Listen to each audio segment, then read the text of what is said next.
Amen. J'ai médité la Bible comme chacun de nous. Nous méditons la Bible et je vois que depuis qu'on a mis cette parole sur papier, elle est toujours la même, elle ne change pas. Il y a des doctrines philosophiques, il y a des scientifiques qui ont écrit des livres et ils ont été reconnus comme des savants, mais au fil du temps, il y a encore d'autres principes qui sortent même des fois pour refouler ce que les autres ont dit, pour changer. Non, c'est pas comme ça. Mais en ce qui concerne la Bible, de Genèse jusqu'à l'Apocalypse, elle est toujours la même. Elle n'a pas changé. Et si on demande aux éditeurs, on vous dira que le livre le plus vendu, c'est la Bible. Les gens cherchent à connaître, à sonder les Écritures. Et ceux qui croient, ils parlent de ce que Jésus a fait. Ceux qui ne croient pas, ils parlent aussi de ce que leur père, qui est le menteur, leur dit. Mais ils sont toujours dans le problème, dans les difficultés, parce que la parole de Dieu ne change jamais. C'est ainsi que samedi dernier, au cours évangélique, on nous a parlé de versets qu'il faut mémoriser. Il y a plusieurs versets dans la Bible que nous devons mémoriser. Quand on nous dit Genèse chapitre 3, verset 15, sans ouvrir la Bible, nous savons directement qu'il s'agit de la postérité de la femme qui écrasera la tête du serpent. Amen. Quand on va plus loin, nous voyons dans Genèse chapitre 6, 14, 18, nous allons voir là où Dieu dit de construire l'arche qui parle de Jésus-Christ. L'arche, c'est Jésus-Christ. Et quand nous allons dans Ésaïe, dans Exode chapitre 3, verset 18, on nous parle de Jésus, le sacrifice que Moïse a fait. C'est Jésus-Christ. Et quand nous allons dans Ésaïe chapitre 7, verset 14, on nous parle de cet enfant qui naîtra d'une vierge. C'est Jésus-Christ. Et quand nous arrivons dans Matthieu chapitre 16, le texte que nous venons de lire, on nous parle de Jésus qui est le Fils de Dieu vivant. Amen.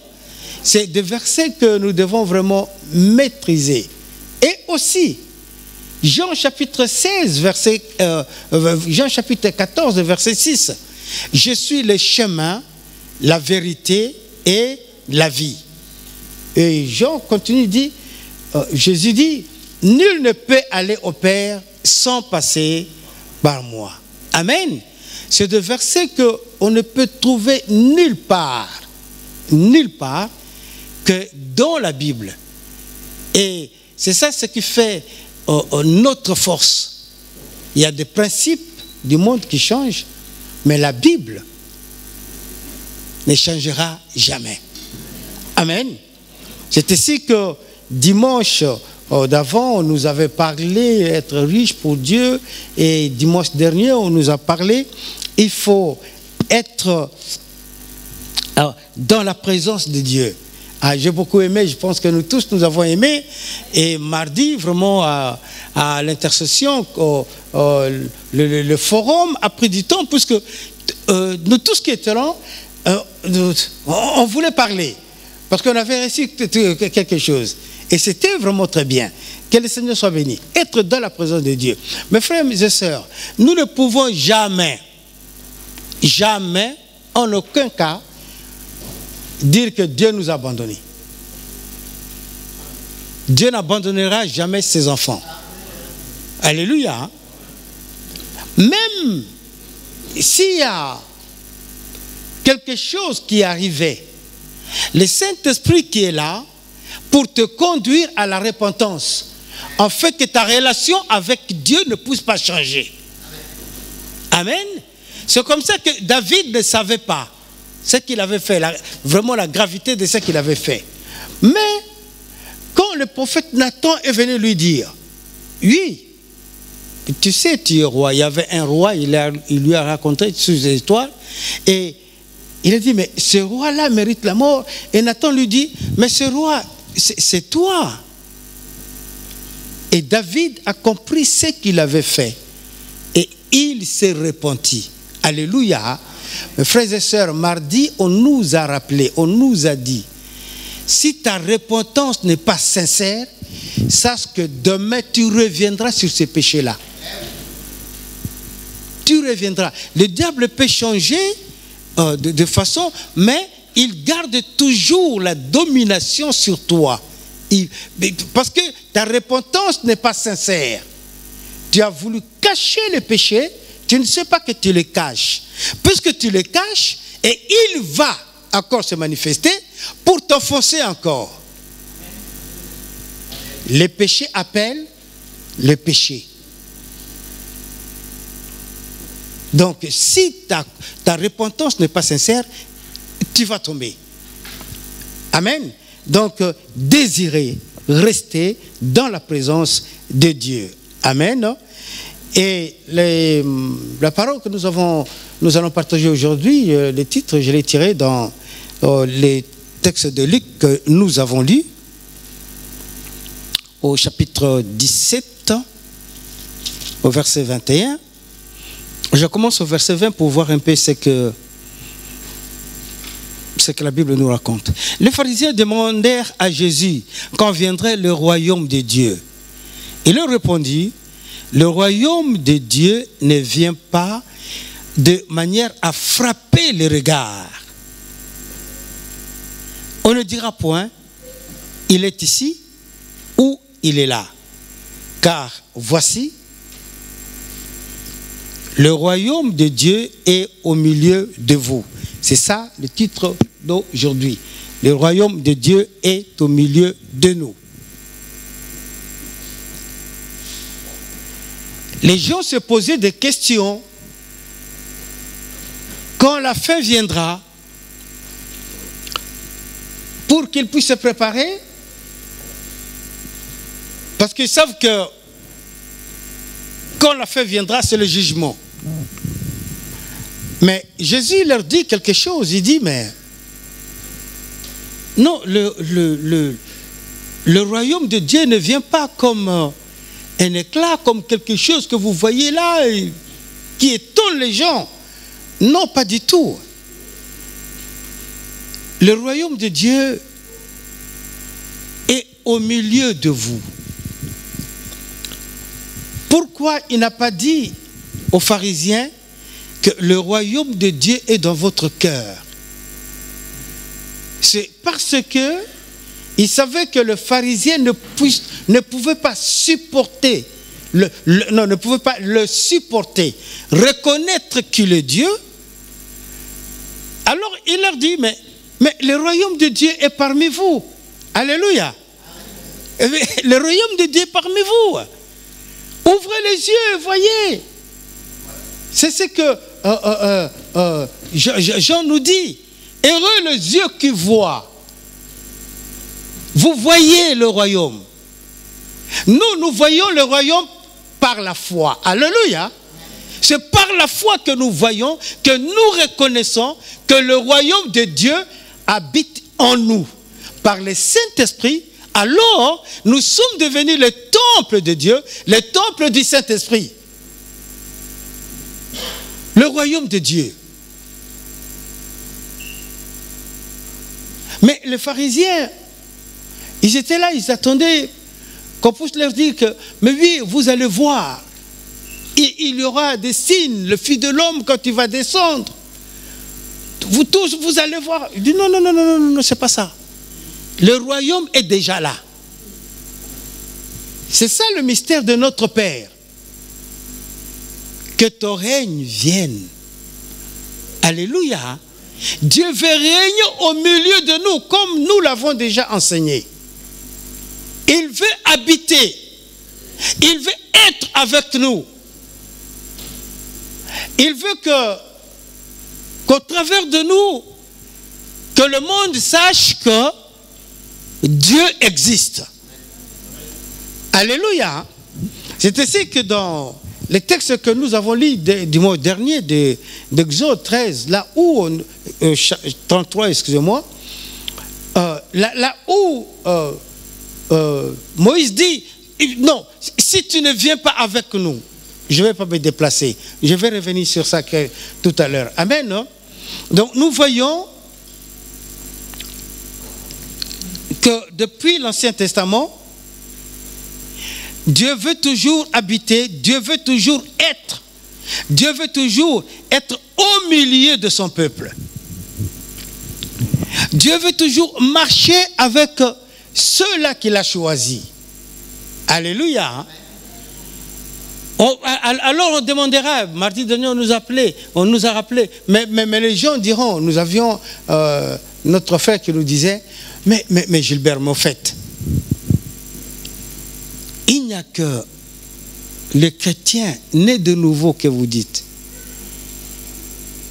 qui iront au ciel. Oui. Et les autres alors? Nous ne le savons pas. Il n'y a que Dieu qui le sait. Alléluia. Mais la réalité est que Jésus est la porte. Personne ne peut aller au Père sans passer par lui. Amen. Alléluia. Personne ne peut aller au Père sans passer par lui. Donc si tu ne crois pas en lui, la Bible nous dit que celui qui ne croit pas au Fils de l'homme, celui qui croit au Fils de l'homme a la vie. Celui qui ne croit pas au Fils de l'homme n'a pas la vie. Amen. Donc c'est des déductions que nous devons présenter aux gens. Donc il n'y a pas autre chose à faire. Il n'y a pas autre chose. Et notre frère, qui était médecin, il a dit, bon d'accord, j'ai compris. Il est allé acheter des Bibles. J'ai dit des Bibles.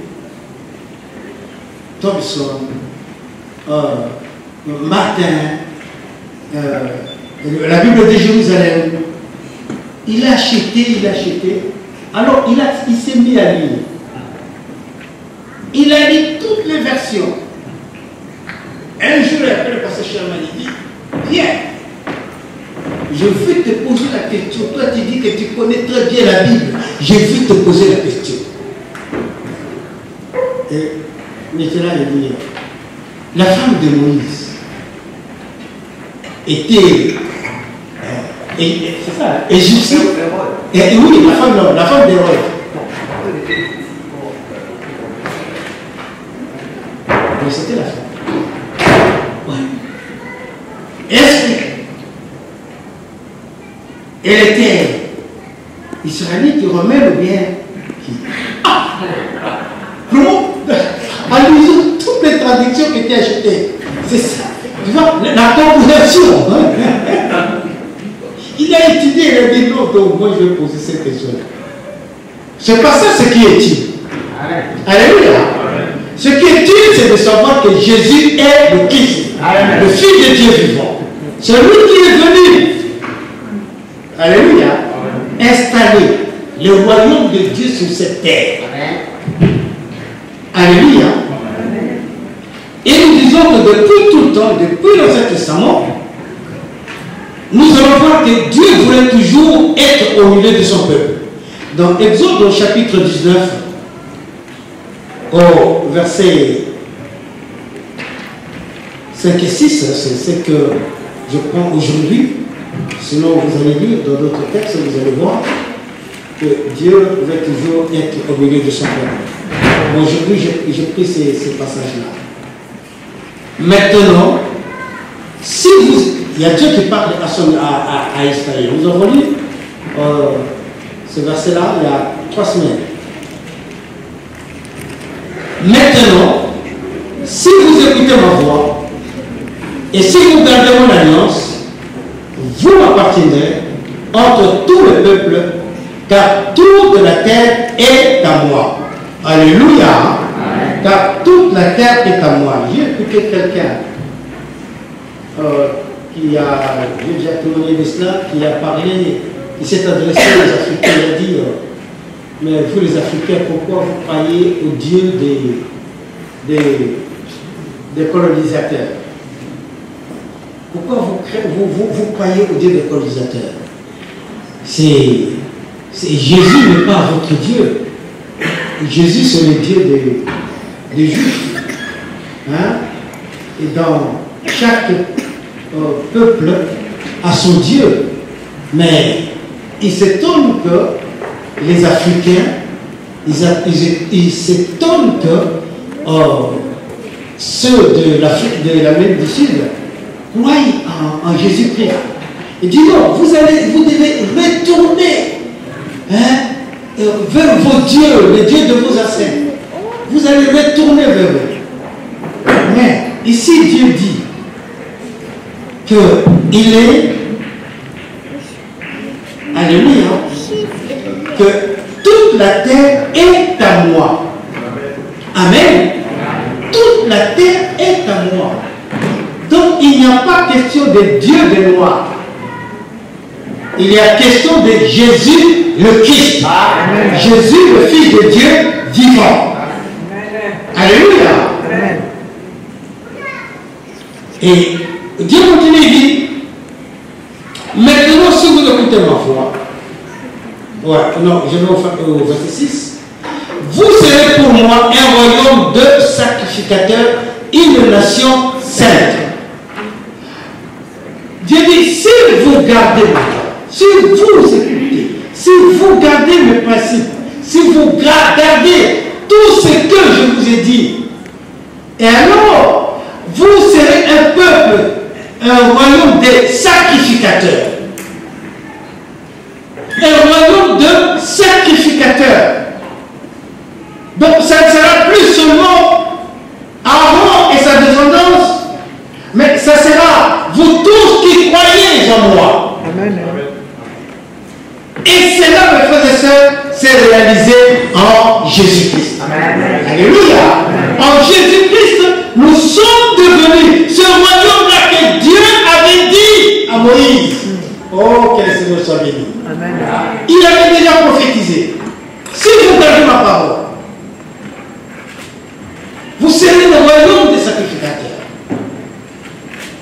Et en Jésus-Christ, nous sommes devenus ce royaume des sacrificateurs.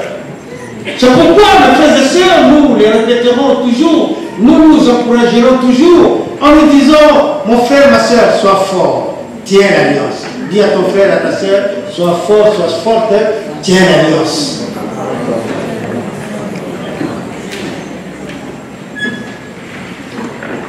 Alléluia.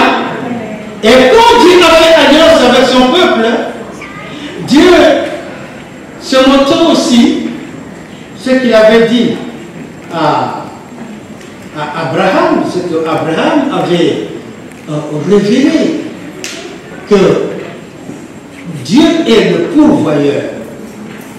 Amen. Alors Isaac lui demandait, mais nous avons le feu, nous avons le bois, mais où est l'agneau? Et Abraham a dit, mais Dieu se pourvoira. Arrivé à la montagne, Dieu s'est pourvu aussi. Amen.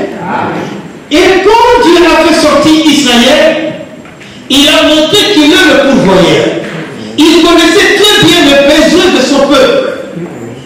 Il a commencé à pourvoir à chaque besoin. Mes frères et sœurs, la Bible nous dit que même les lacets de leurs sandales, les sandales des Israélites, n'étaient pas usés. Même leurs habits, bien aimés, réfléchissons, pendant 40 ans, ils ont marché au désert.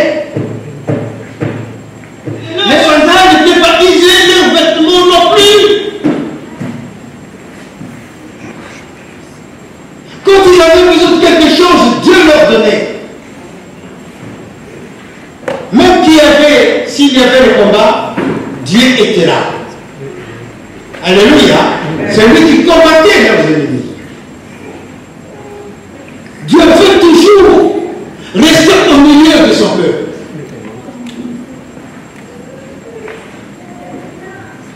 Mais la Bible nous dit que quand Israël est entré dans Canaan, Israël a fait des choses abominables. Israël se comportait comme les gens de ce pays que Dieu chassait pour donner le pays à Israël. Ils ont commencé à adorer les idoles, à sacrifier leurs enfants. L'évangile était disparu. Amen. L'évangile était disparu. À partir de l'époque de Josué, alors Josué a dit, oui, écoute Israël, faites ce que vous voulez. Mais moi et ma maison, nous servirons l'Éternel. Alléluia. Amen. À cet appel, Israël a compris que nous avons laissé l'alliance. Israël s'est répandu. Israël dit, je suis. Nous n'abandonnerons pas notre Dieu, nous revenons à lui. Alléluia. Amen. Et après Josué, quand il est parti, Israël est tombé encore dans les abominations. Et c'était le temps des juges. C'est là que nous avons vu les juges arriver. Et cela fit aussi jusqu'à ce que Anne a prié. Elle a prié, elle a dit, Seigneur, je sais que tu as besoin de quelqu'un. Puisque tous les sacrificateurs,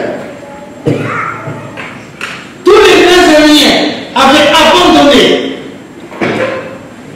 et Anne avait vu le besoin de Dieu. Dieu avait besoin de quelqu'un qui allait ramener Israël à lui. Et quand Anne a prié, elle a dit, Seigneur, si tu me donnais un fils, un enfant mâle, je le mettrai à ton service. Alléluia. Et Dieu a exaucé Anne. Il lui a donné un fils. Et Anne a obéi. Et elle a ramené Samuel auprès d'Élie.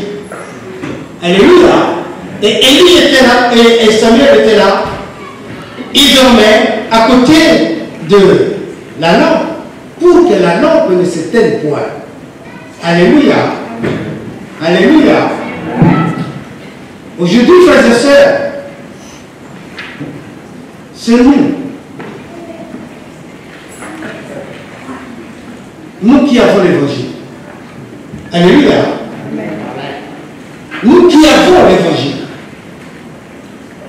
Nous avons compris que Dieu a besoin des hommes et des femmes qui tiennent l'alliance. Des hommes et des femmes qui s'élèvent pour le combat. Alléluia. Pour le combat. Dans la prière. Car notre combat n'est pas physique. Notre combat est spirituel. Comme Samuel était là.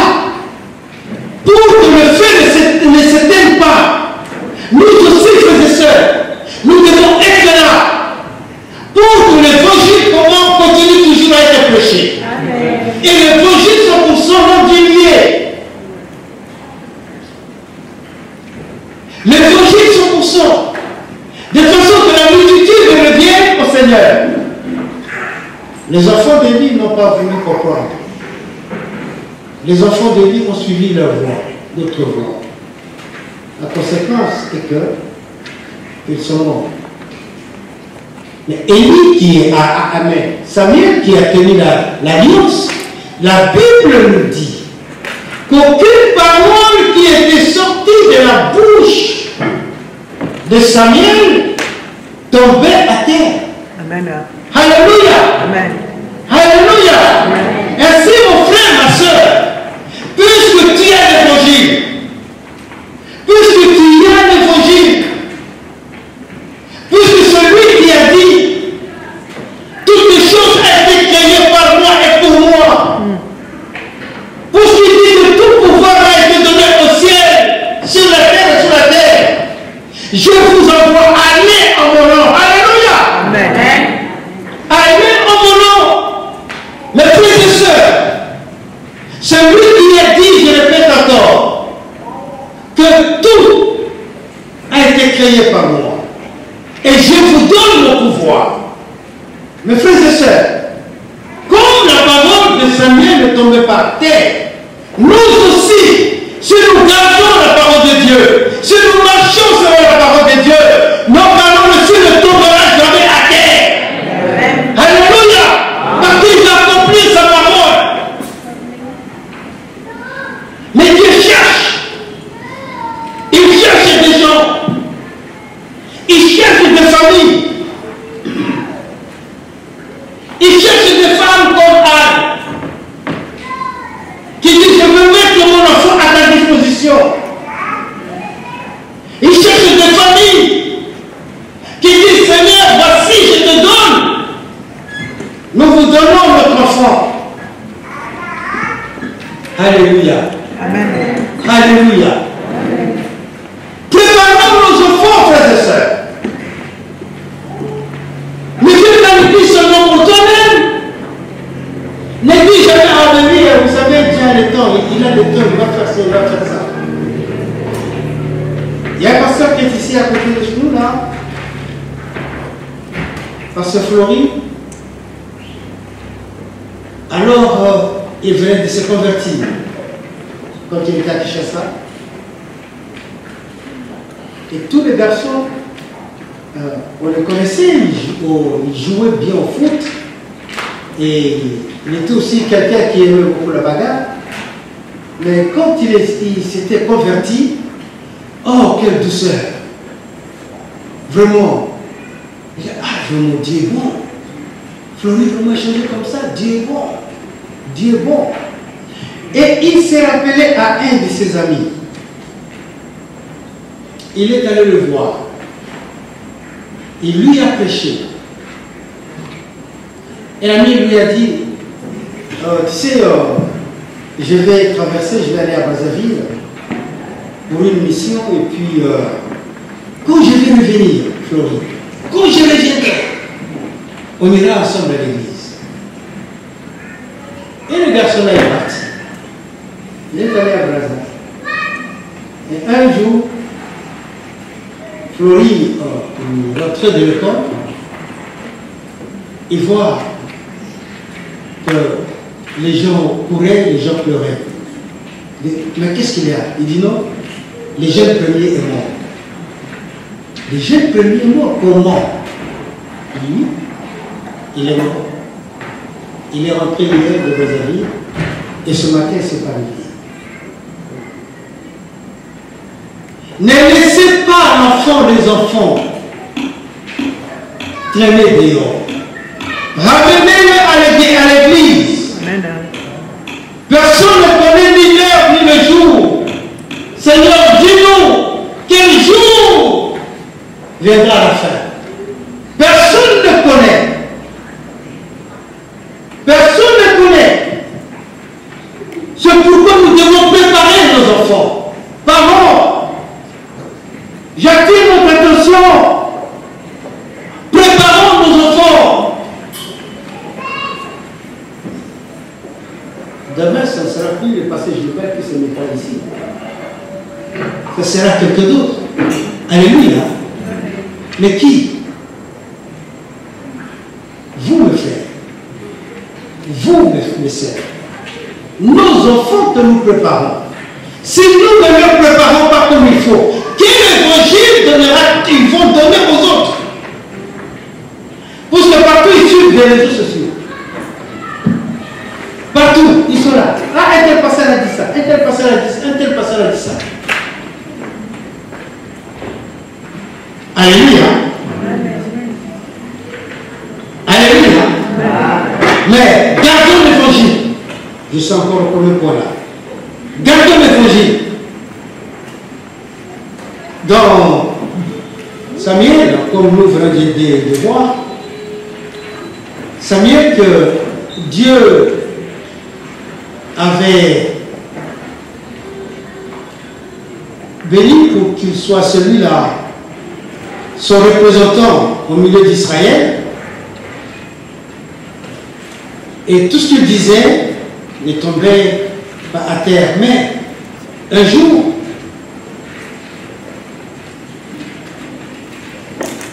Samuel était étonné de voir qu'Israël qui vient qui lui dit: oh, Samuel, donnez-nous un roi. Donnez-nous un roi. Mais Samuel était là. Il ne savait quoi répondre. Il était énervé. Mais qu'est-ce que vous voulez voir? Et Dieu lui dira: Samuel, ce n'est pas toi que Israël rejette, mais Israël me rejette. Alléluia. Israël me rejette.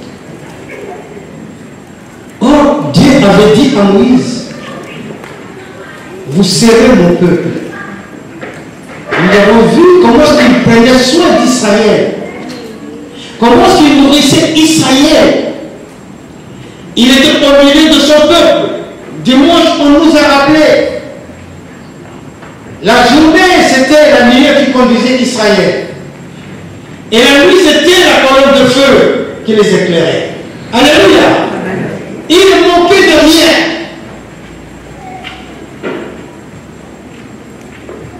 Mais un jour, ils ont dit: Samuel, donnez-nous un roi.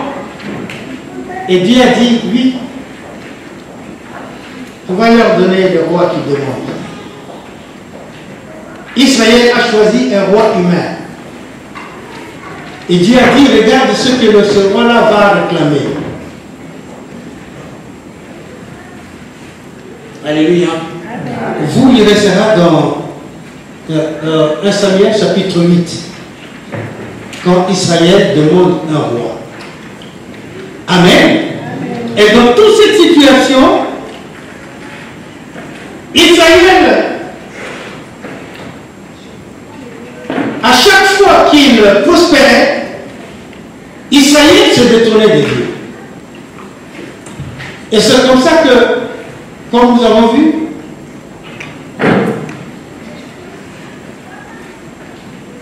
Ésaïe qui dit, commence à parler, il a dit: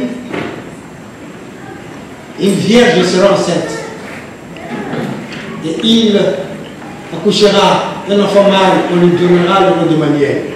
Alléluia. On lui donnera le nom d'Emmanuel. Et Matthieu nous dit aussi que celui qui sauvera son peuple. Alléluia. Et quand Jésus est né, la Bible nous dit que et le monde invisible s'est matérialisé. Les anges sont descendus, ils ont pris la forme humaine, ils sont descendus pour adorer leur Dieu. Alléluia.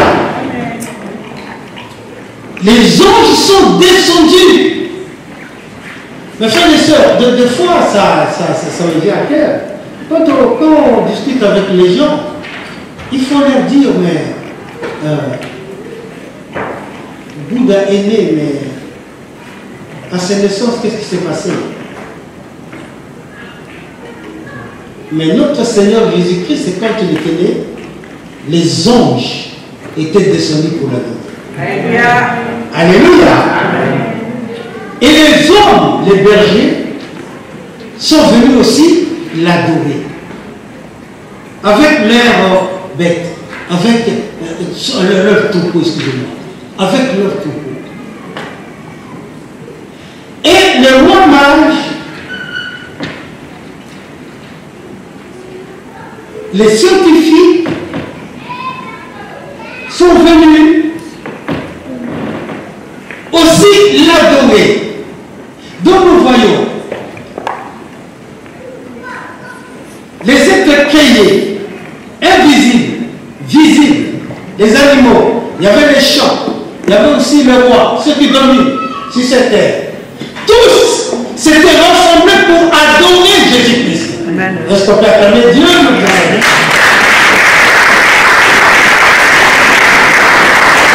Ils étaient là pour l'adorer. Alléluia. Et Matthieu chapitre 2, plutôt le point 2 que nous avons maintenant. L'Église. Et Matthieu chapitre 16, à partir du verset 16. Ah, ce qui s'est passé à Césarée, c'est vraiment quelque chose de très important. Jésus demande à ses disciples, qu'est-ce que les gens disent-ils de moi? Et ils ont dit ce que les gens disaient, que tu es Jean-Baptiste, Élie, tu es un prophète quelconque, que tu es Jérémie. Mais Pierre, inspiré de Dieu, il a reçu la révélation. Tu es le Christ, le Fils de Dieu vivant. Alléluia. Et Jésus dit, lui, Simon Pierre, ce que tu viens de dire, cela ne vient pas de toi. C'est mon Père qui te l'a révélé. Alléluia. C'est mon Père qui t'a révélé cela. C'est pourquoi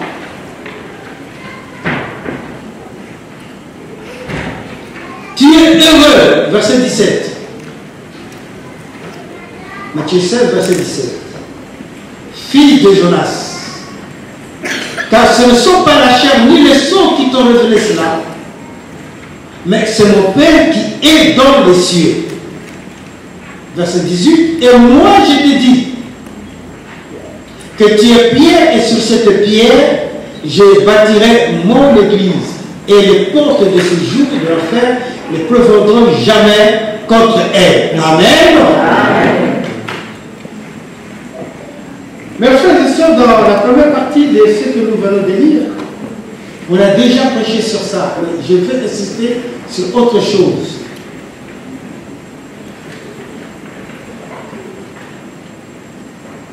Nous savons très bien que l'Église n'est pas bâtie sur Pierre, Simon Pierre, mais c'est le roc. Alléluia. Le roc qui est Jésus-Christ. Amen. Donc, Jésus dit maintenant que les portes de l'enfer ne prévaudront jamais contre elle. Ce que l'Église est victorieuse. Alléluia. Les portes de l'enfer, c'est les dominations, c'est les autorités qui sont dans les lieux impies et ne vont pas dominer sur l'Église. Alléluia. Ces autorités-là ne domineront jamais sur l'Église. Puisque tu es enfant de Dieu, puisque tu es enfant de Dieu, puisque tu es enfant de Dieu, alléluia, puisque tu es enfant de Dieu, sache que le diable ne peut pas dominer sur toi. Alléluia. Il y a une seule condition, tiens l'alliance. Tiens l'alliance, c'est pourquoi nous avons commencé à rappeler l'alliance que Dieu fait dans son peuple. Pourquoi Dieu veut habiter au milieu du peuple? Pourquoi Dieu veut accompagner son peuple? Il ne veut pas que le diable nous domine. Il est là. C'est vrai que nous avons les libres arbitrages. Mais il dit, je ne vous laisserai plus comme Adam. Je venais de temps en temps, et le diable en a profité. Mais maintenant, alléluia, je fais de votre corps le temple. Amen.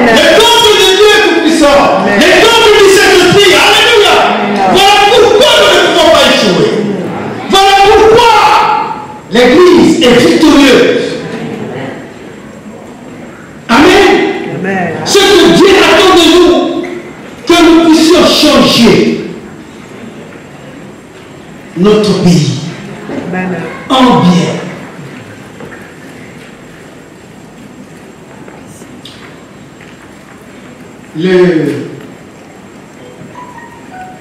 S'il y a l'immoralité, ce n'est pas parce que le diable est fort. C'est seulement, comme nous avions dit, pour les cas de Sodome et Gomorrhe, il n'y avait pas de juste. Et s'il y a l'immoralité, comme aujourd'hui dans nos pays, c'est parce que les justes ne s'élèvent pas. Parce que vous dites toujours, ah non, mais vous savez, moi je ne vais pas être producteur de cinéma, ça c'est pour les païens. Non! Il faut y aller de façon que nous produisons des films chrétiens. Amen. Alléluia! Amen. On ne peut pas comprendre. Il y a un film chrétien, on parle de Jésus, et puis on montre Jésus délivré. Comment expliquer ça? Est-ce que c'est celui qui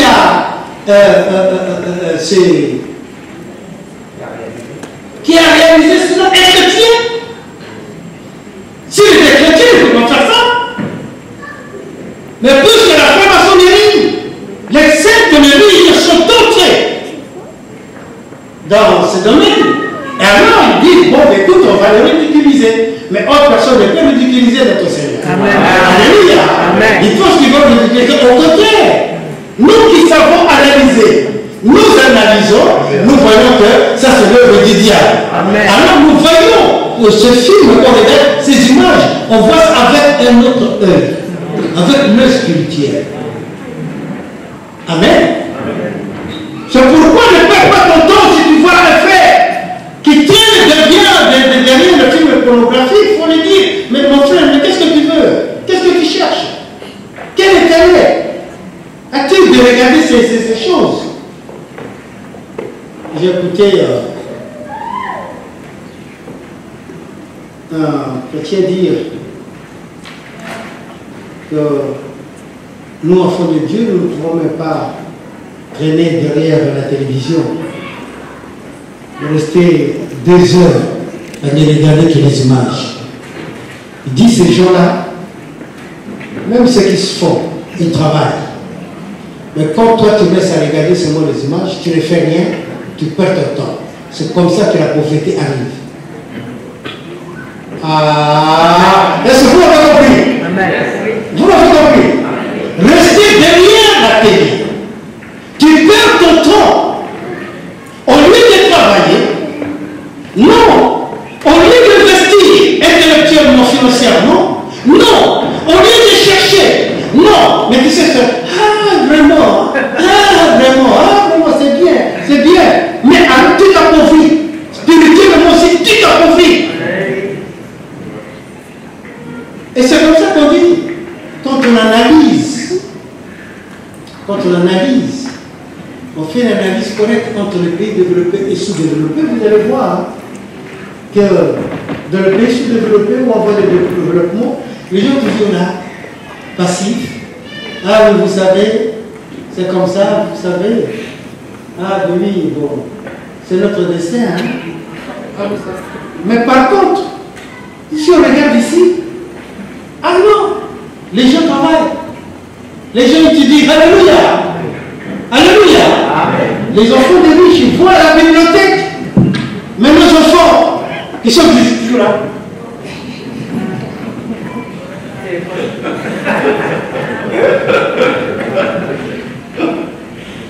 Mais les autres vont à la bibliothèque pour chercher, pour travailler. Amen. Mais que ce soit, il faut que ça nous chauffe. Alléluia. Il faut que ça nous chauffe. Ne payez même des Nintendo ou bien des trucs comme ça pour l'enfant, parce que le matin ils sont là. Ils sont toujours en train de violer là. Au lieu d'étudier, au lieu d'aller faire des recherches, ils sont là. Et après on sera étonné. Les résultats, on appelle, on dit que l'enfant a des difficultés. C'est parce que nous n'avons pas veillé. Alléluia. Et comme Église, nous devons changer. Amen. La culture de ce monde. Alléluia. Parce que nous connaissons qui nous sommes. Nous connaissons notre identité et aussi notre destinée. Alléluia. L'Église doit savoir que Dieu est l'épouse du Christ. Tu es appelé, l'Église est appelée à briller. Alléluia.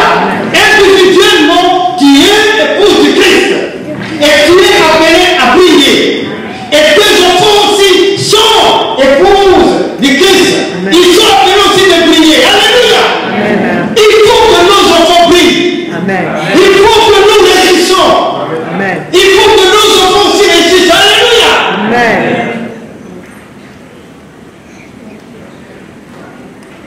Je dis, je vois quelqu'un qui vient. Oh, bah oui, il y a un film qui est sorti là-bas. Bon, écoute, bon, ça fait 90 minutes.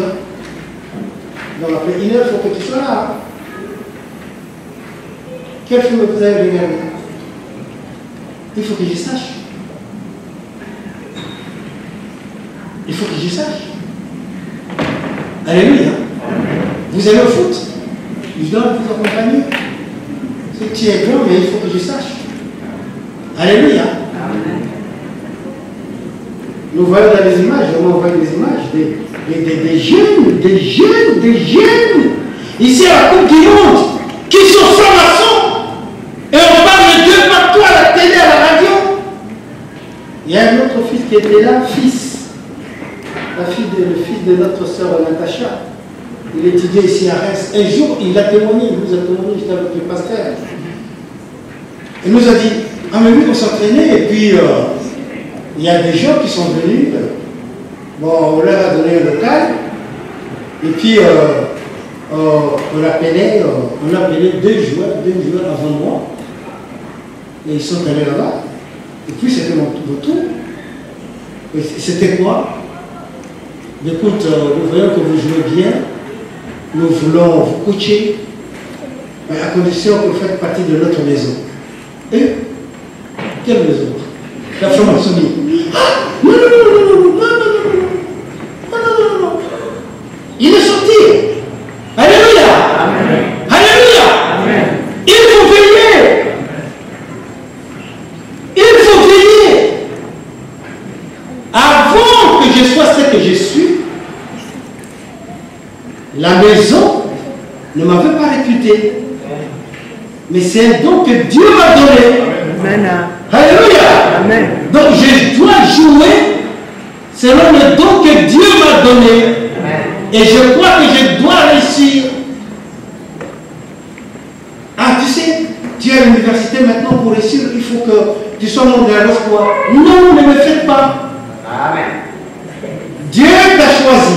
Alléluia. Il nous a dit dans Jérémie, je te vis alors que tu étais encore fort. Mais moi, je t'avais déjà choisi pour que tu sois le prophète des nations. Alléluia. Alléluia. Ce que nous sommes aujourd'hui, frère, cela n'est pas l'œuvre de l'homme. C'est ce que Dieu a préparé pour nous avant la fondation des temps. Alléluia. Donc l'Église est appelée à briller pour son époux qui est le roi des rois. Alléluia. L'Église doit être capable de rejeter, de briser tout ce que le monde présente qui n'est pas pour la gloire de notre Seigneur. Amen. Si ce n'est pas pour la gloire de notre Seigneur, nous devons rejeter. L'Église est appelée à triompher. Amen. Nous devons triompher, mes frères et sœurs. Amen. Amen. Amen. Notre combat n'est pas un combat physique. Notre combat est spirituel. Amen. C'est pourquoi l'Église est appelée à prier. Que l'Église soit une Église de prière. Oh, ma Dieu était ici là. C'est vrai qu'on parle de journée bien, mais je parle de cette semaine. De cette semaine, il y avait quoi? Il y avait le feu. Hein? Amen. Il y avait le feu ici à l'église. Hein? Alléluia. Amen. On voulait même rester là, on voulait continuer. On voulait vraiment continuer.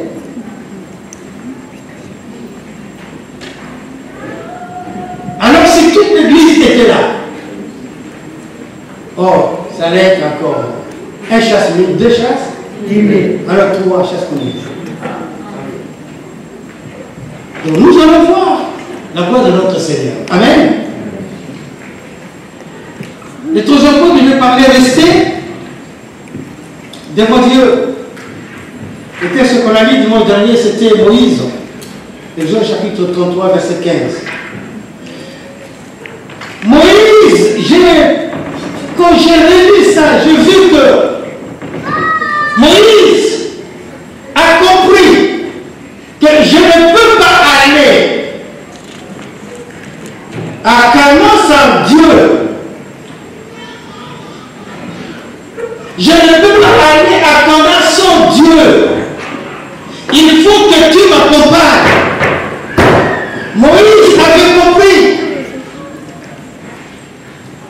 que tout succès sans Dieu, c'est un échec. Tout succès sans Dieu, c'est un échec. À moins qu'en cours de route, tu fasses ce que nous avons prêché, de ceux qui ont échoué, mais ils se sont ressaisis, ils se sont repentis. Alors David est devenu l'homme selon le cœur de Dieu. Alléluia. Et Onésime qui était lâché, qui était failli, qui était renvoyé, mais Onésime est très important. Alléluia. Alléluia. Jamais, oh nous avons fait vraiment des défauts là. Jamais ne vient pas avec nous. Mais jamais que c'est notre moment colère. Jamais recevez-le. Alléluia. Ceux qui ont fait naufrage, mais ils se sont repentis. Donc même si tu vas comme ça, tu es le bien. Et si tu vois que Dieu n'est pas là, fais demi-tour. Seigneur, je reviens. Alléluia. J'ai compris que c'est toi qui m'as béni. Alors je vais marcher avec toi. C'est comme ça que Moïse a dit, seul. Non, nous n'allons pas partir. Donc Moïse a préféré de rester au désert qu'aller dans une ville, alléluia, où la mort l'attendait. C'est comme Sodome et Gomorrhe. L'homme avait choisi ce pays-là parce que c'était bien, c'était une plaine, une vaste plaine. Donc il a dit, là, je peux aller faire mes plantations, comme j'ai un gros troupeau, je vais lever mon troupeau, mon gros et petit bétail, tout ça, il est allé là-bas. Son choix n'était pas bon. Il a choisi un pays, une ville, mais sans analyser l'état spirituel de cette ville-là. Moïse a dit, allez aux espions, allez voir quel est l'état de ce pays-là que nous avons pris. Allez voir. Même Jésus nous dit, nous l'avons ses disciples. Il leur dit, allez en mon nom. Alléluia. Allez en mon nom. Restez dans la présence de Dieu. Moïse a choisi. Il voulait plutôt.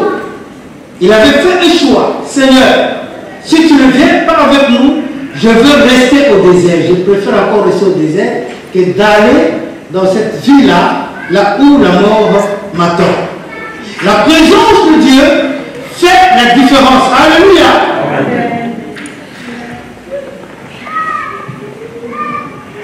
La présence de Dieu fait la différence. Nous pouvons lire vite fait dans Genèse chapitre 28.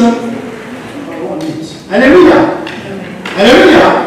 Nous voyons que Jacob, la fois dernière, nous avions dit que Dieu n'a pas honte d'appeler, de dire, de se présenter comme le Dieu de Jacob. Mais pourtant, Jacob était usurpateur. Mais ici, nous voyons, alors que Jacob qui fuyait, qui allait chez Laban, il arrive à un endroit, il dit, je vais passer la nuit ici. Il prend une pierre, il met comme son chevet. Et pendant la nuit, il voit les anges monter sur une échelle jusqu'au ciel. Et il descendait aussi, Jacob, excusez-moi. Jacob a vu ça, les anges qui montaient et qui descendaient. Et alors Jacob dit, pour c'est ici, et d'abord, que ce lieu est redoutable. C'est ici la maison de Dieu. Alléluia! C'est ici la maison de Dieu. Mais là où elle était, c'était le désert. Il n'y avait pas de maison, il n'y avait pas de bâtiment. C'était un désert. Mais il a réalisé que Dieu est présent partout. Alléluia. Même au désert. Et il dit ce lieu est redoutable. Sûrement c'est la maison de Dieu. C'est pour la première fois qu'on parle de la maison de Dieu. Il dit c'est la maison de Dieu ici. Et il dit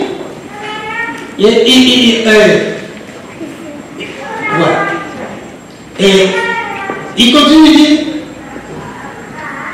que c'est ici la porte des cieux. C'est ici la porte des cieux. Alléluia. Alléluia. Alléluia. Jésus-Christ dit, celui qui me voit, voit mon Père. Amen. Mais avant ça, alors que Jésus, dans Jean, chapitre 1er, verset 49 à 51, alors que Jésus a parlé à André et puis aux autres, et un de ses disciples est allé dire à Nathanaël, Nathanaël dit, nous avons trouvé le Messie. Et Nathanaël lui dit, est-ce qu'il y a quelque chose de bon qui peut sortir de Nazareth? Et quand il est venu vers Jésus, et Jésus lui a dit, ah mais tu sais que moi je te vis quand tu étais sous le figuier. Et il a compris. Il a compris. Parce qu'on donne beaucoup d'explications sur ce verset-là, sur le figuier. Alors moi je vais prendre celui-ci. Être sur le figuier, c'est être en train de lire la parole de Dieu et la méditer. Alléluia. Donc là où il était, personne ne le voyait parce qu'il était sous le figuier. Et il méditait la parole. Mais Jésus lui dit, quand tu étais là, moi je t'ai vu.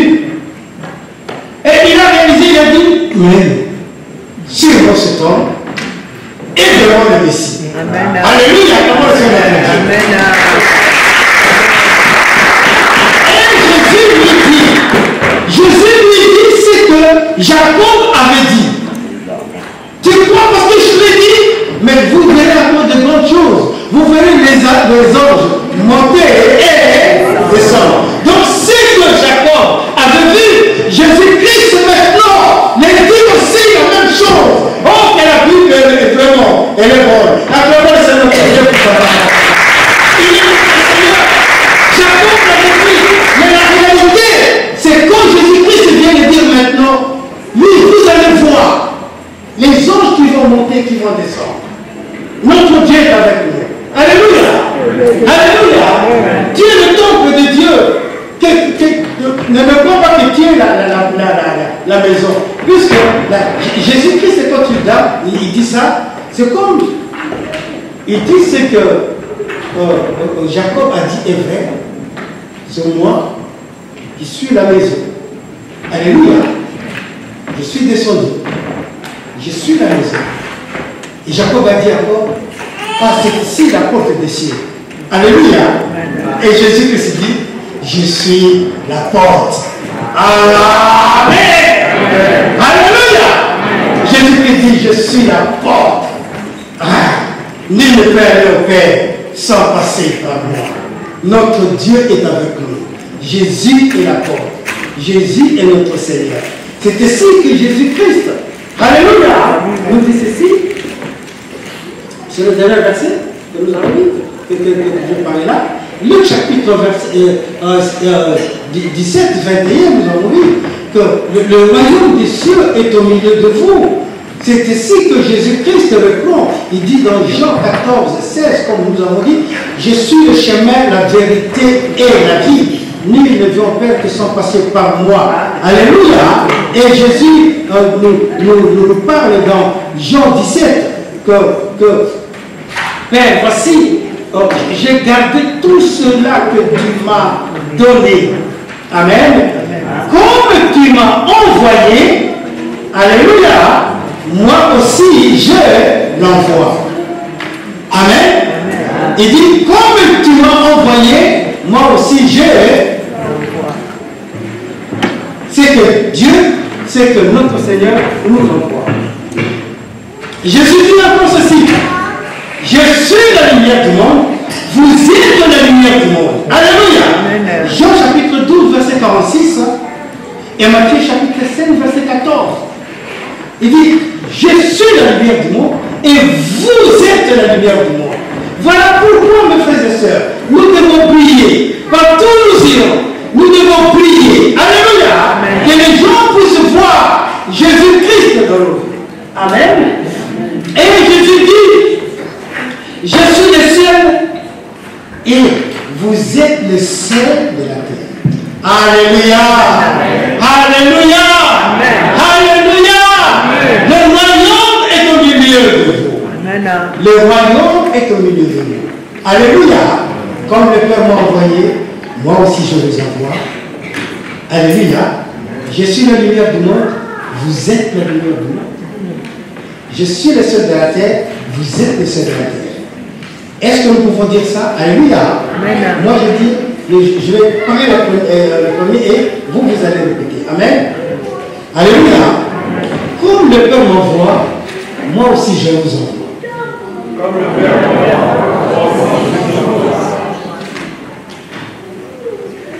Je suis la lumière. Non, vous êtes. Donc Jésus dit, je suis la lumière. Alors vous dites, nous sommes la lumière. Alléluia. Jésus dit, je suis la lumière. Nous sommes la lumière. Et Jésus dit, je suis le sel. Nous sommes le sel. Que notre Dieu soit béni pour tous les jours. Amen.